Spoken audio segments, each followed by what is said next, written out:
Era el 2014. Estudiaba como 12 a 14 horas al día de lunes a viernes y los sábados tenía clases de inglés. Iba a explotar. Entonces comencé a ir a una psicóloga. Pero tenía tanto que hacer que me había acostumbrado a reprimir mis emociones porque no tenía tiempo ni energía para lidiar con ellas. La única forma de que me abra con dicha psicóloga era que yo me muera y que ella sea la que me haga la autopsia. En nuestra tercera sesión, para lograr que me suelte, les dijo a mis papás que esperaran en la otra habitación. Después de hablar un rato, puso sonidos de agua y pajaritos. Se paró, me dijo, grita. Yo no grité, volví a intentarlo, seguí sin gritar, hasta cerró los ojos y me dijo como que no te voy a ver, grita. Y la verdad es que yo estaba más cerca de morirme en esa silla que de gritar. Me dijo, bueno, continuemos en la siguiente sesión. Salimos y ella dijo esa línea que aún retumba en mi cabeza por las noches. Ay, me voy a dar un baño porque me has dejado unas energías. Y nunca terminó la frase, nos fuimos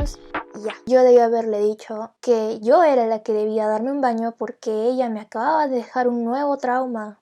Así es que gracias a ella donde sea que esté.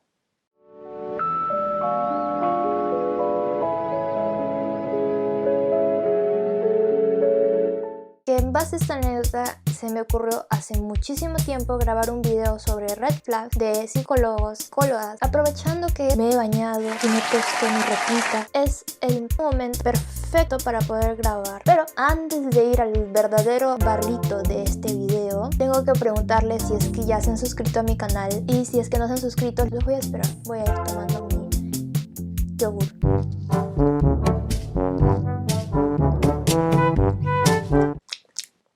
Bueno, supongo que ya están suscritos. Como dije, el video se va a llamar 10 red flags de psicólogos. Disculpen, ahora sí, de nuevo. 10 red flags de psicólogos.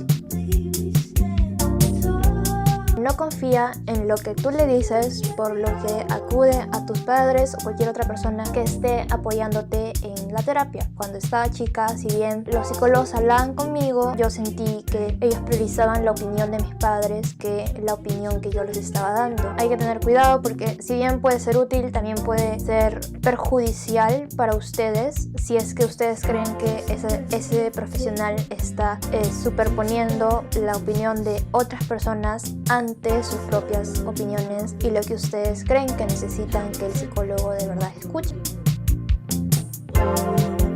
El siguiente punto aplica a psicólogos y psiquiatras. Está más concentrado en diagnosticarte y medicarte que de verdad en ayudarte. Les diría que tengan mucho cuidado, sobre todo con los psiquiatras. Yo entiendo que el trabajo de los psiquiatras sí es diagnosticar porque ellos sí son médicos, y el trabajo de los psiquiatras también puede ser medicarlos si es que eso es lo que ustedes requieren. Pero no creo que sea la única cosa que ellos pueden hacer, porque también puedes ir a un psiquiatra simplemente para que te dé un diagnóstico, y este diagnóstico puede ser tratado a través de terapia psicológica, y psiquiatría puede ser también un apoyo, pero no quiere decir que sí o sí tiene que medicarte. Por eso es que yo les diría que tengan mucho cuidado y ustedes mismos aprendan a entender su propio cuerpo, y siempre pregúntenles a los médicos cuando les receten algo: ¿esto qué es lo que me va a hacer? ¿Qué es lo que tengo que esperar de esta medicina? Y recuerden que el psiquiatra no es solamente su dealer de pastillas, sino es también un médico que tiene que estar preocupado por su bienestar. Voy a decirlo de esta manera: son del tipo técnico que mientras tú sabes que les hablas, están que te dicen como que esa cosa es disociación, y esto de allá es de realización, y esto de allá es de personalización, y esto de acá es pensamiento blanco y negro. Yo entiendo lo útil que es saber cuáles son los síntomas de los trastornos, sobre todo para que nosotros sepamos reconocerlos. Sin embargo, cuando estamos en una cita psicológica y estás en medio de un tremendo speech contándole tu vida entera al psicólogo, y que se ponga a decirte en ese momento que ese meltdown que tuviste es tal y tal síntoma, ¿qué ganas con eso? Saber que tu psicólogo ha leído el DSM, sobre todo cuando estás interrumpiendo al paciente. Cualquiera puede leer el DSM. Lo importante es que sea una persona que use todo ese aprendizaje para ayudarte a ti, no que lo anteponga todo ese aprendizaje por sobre tus necesidades. No respeta tu religión o el hecho de que no profeses ninguna religión, y más bien te sientes como que te está imponiendo la suya. Y con esto no quiero decir que de repente el psicólogo o psicóloga te está aconsejando o contando y diciéndote, oye, yo en un momento así, no sé, recé, algo así. Bueno, puede ser, ¿no? Es válido. Lo que me refiero es cuando te dicen cosas como que, eso te pasa por no rezar, eso te pasa por no ser creyente, eso te pasa por haber cometido tal pecado, cosas así que son como que, de verdad, pérdidas de tiempo, no son productivas. Realmente yo no soy psicóloga ya, pero he pasado por muchos psicólogos y puedo decir que las citas psicológicas que yo he sentido que han sido más productivas para mí han sido aquellas en las que yo me he sentido segura de poder hablar y a la vez he sentido un aporte responsable y muy importante del profesional. Pero tú no estás viniendo a una cita psicológica para escuchar la opinión personal de tu psicólogo. Tú estás yendo a esa cita para escuchar su opinión profesional. Y ellos tampoco son quien para decirte qué hacer o qué no hacer. Ellos tienen que enseñarte las herramientas y tú de ahí eres el que al final va a elegir qué es lo que vas a hacer o qué no vas a hacer.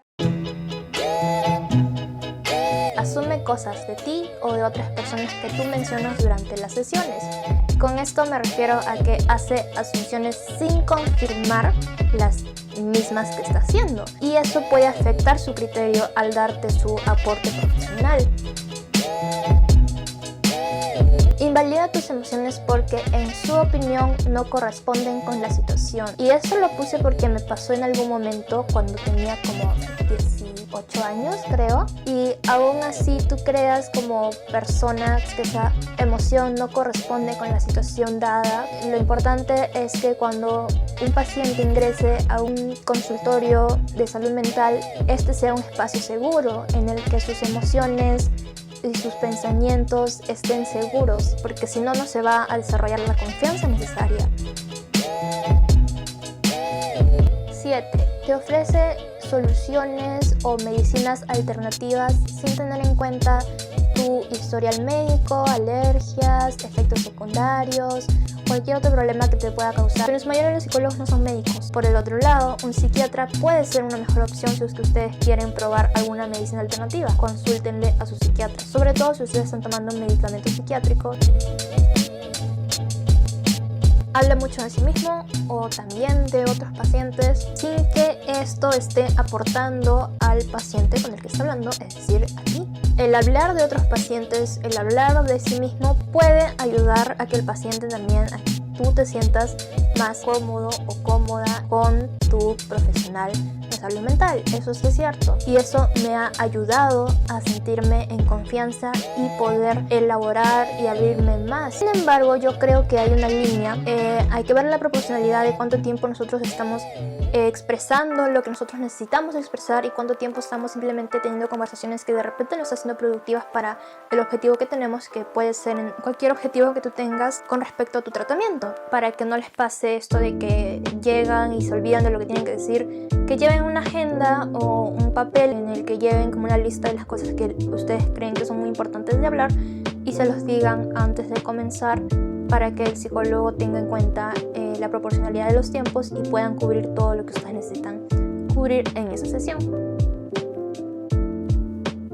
O sea, si bien es muy difícil cuando te hacen sentir inferior, yo lo sé, it's very hard, pero a la vez también cuando te hacen sentir superior, yo he lidiado todo el tiempo con el ser una alumna estrellita. Cuando estaba en el colegio eso me gustaba. El efecto secundario de eso era que cuando tenía una nota que era menos buena de lo normal, que normalmente para mí era un 17, destrozaba totalmente mi alma. Me sentía horrible, me sentía demasiado mal. Cuando te ponen como en un pedestal, te ponen muy arriba y te hacen sentir superior a todos los demás, comienzas a sentir que cada error que cometes es más grande de lo normal. Por más que sea un pequeño error, tú lo ves como que, bueno, ya no valgo, no soy nada. Pero también porque puede pasar algo que no sé cómo se dice, creo que se diría habilitar. Lo que puede pasar es que tu psicólogo, para de repente no herirte, no hacerte sentir mal, evita decirte cuando hay cosas que podrías mejorar. Lo que termina haciendo para no lastimarte es como que aplaudirte, permitirte que sigas en ese círculo vicioso cometiendo las mismas conductas.